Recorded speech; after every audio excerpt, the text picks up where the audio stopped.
Hey there. Big thanks to LitRPG Reads and Paul Bello, fine fellow, for the article that got us thinking about this deep dive. We're going to unpack something deceptively simple, yet absolutely critical to your D&D games. How to really master those short and long rests. You're absolutely right. Getting these mechanics right can really make the difference between a fun, engaging campaign and one that feels, well, let's just say less than ideal. It's way more than just hitting the heal button, right? Precisely. Rests are woven into the very fabric of the game, influencing everything from combat strategy to character development. I totally get that. In fact, I was just telling someone about a session where my party was deep in a dungeon. We were running low on everything. Spells, potions, even hope, and facing this monstrous ooze that seemed to just regenerate whenever we hit it. It felt like a total party wipe was inevitable. Sounds Oh, it was. But we managed to pull back, barricade ourselves in a side chamber, and take a quick short rest.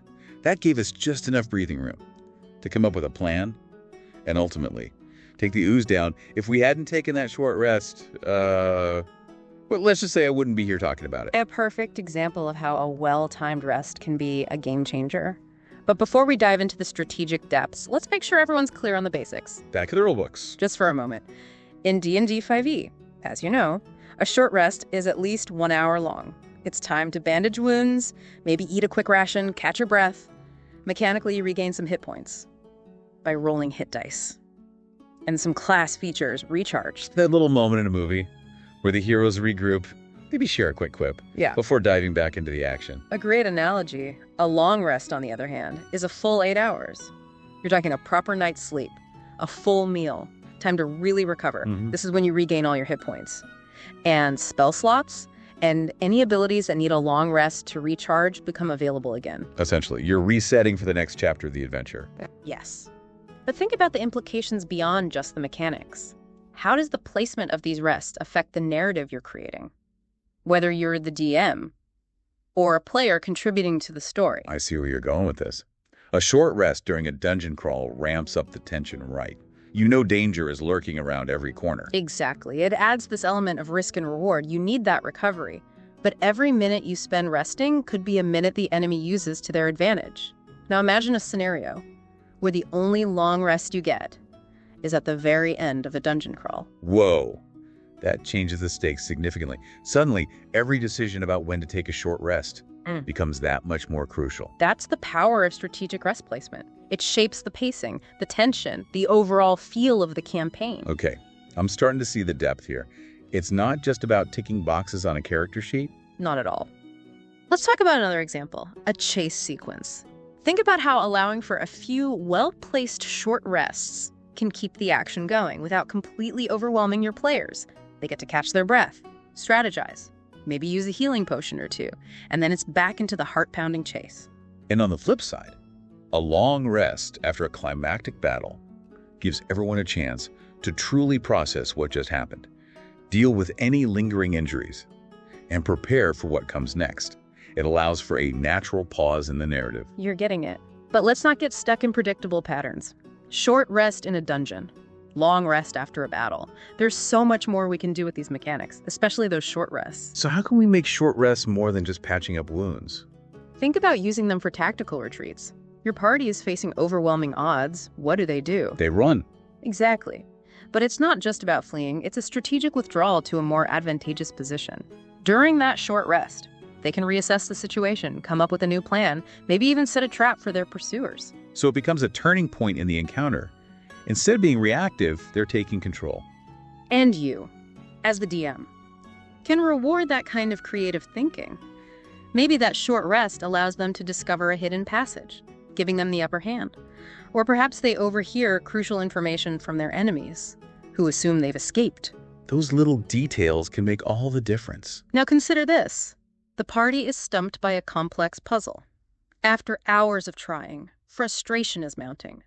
What if, instead of bashing their heads against the wall, they take a short rest? To clear their heads.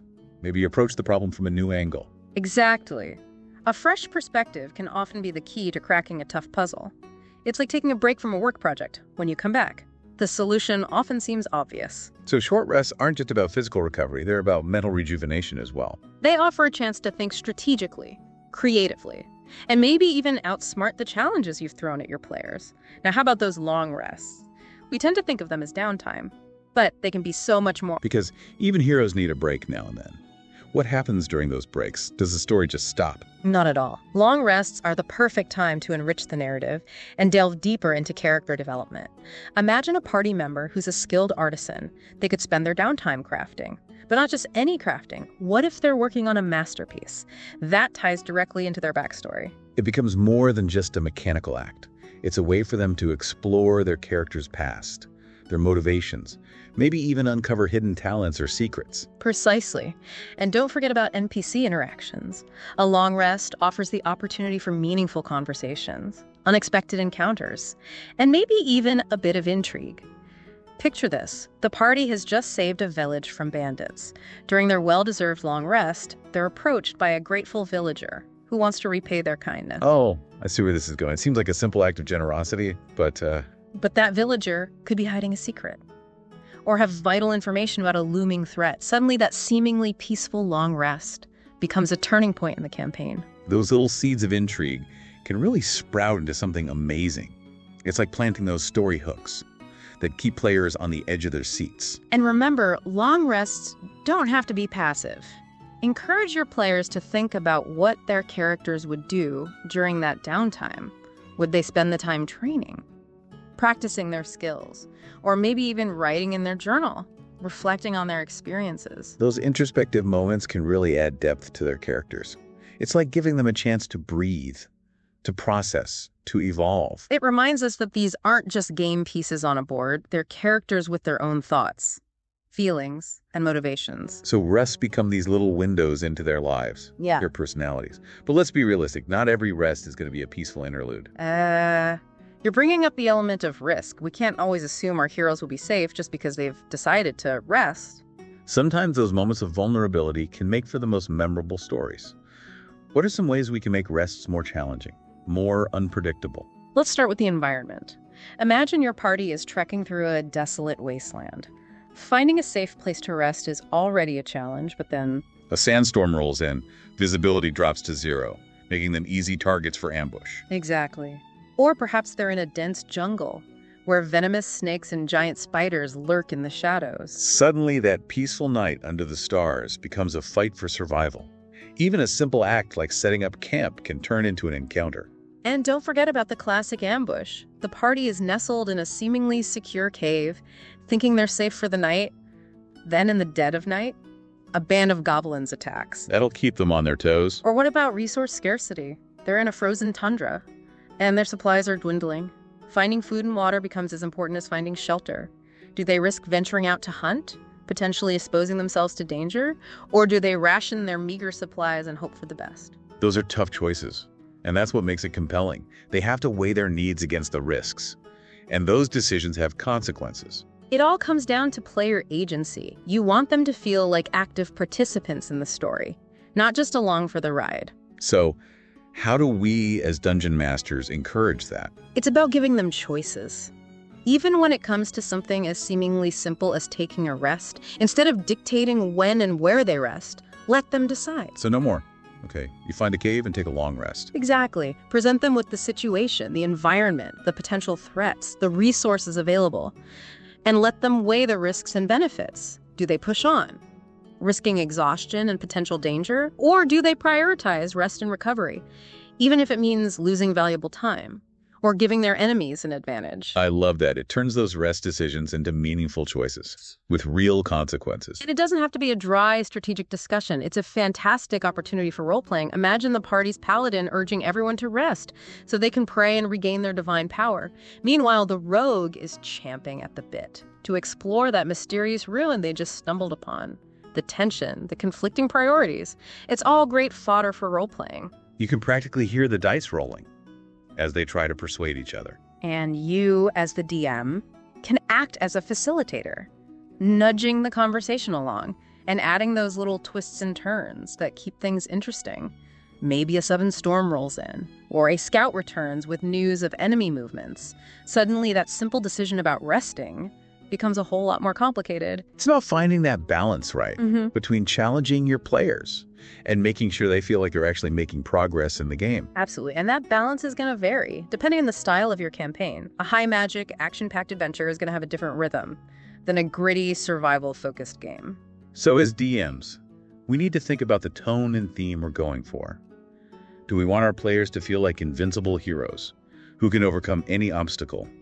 Or do we want them to struggle, scrape by, and really savor those moments of respite? And don't be afraid to adjust things as you go. If your players are breezing through encounters, maybe dial back the rest opportunities a bit. If they're constantly on the brink of exhaustion, maybe throw them a bone. It's all about creating that sweet spot where the players are engaged, challenged, but not completely overwhelmed. And remember, rests are so much more than just regaining hit points and spell slots.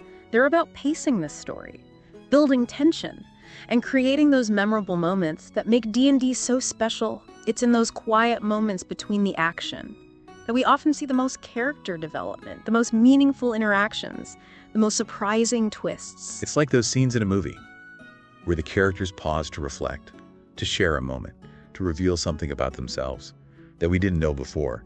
Those are often the scenes that stay with us long after the credits roll. And that's what we want to achieve in our D&D campaigns, to create those lasting memories, those moments that make our players say, wow, I'll never forget that session. So true.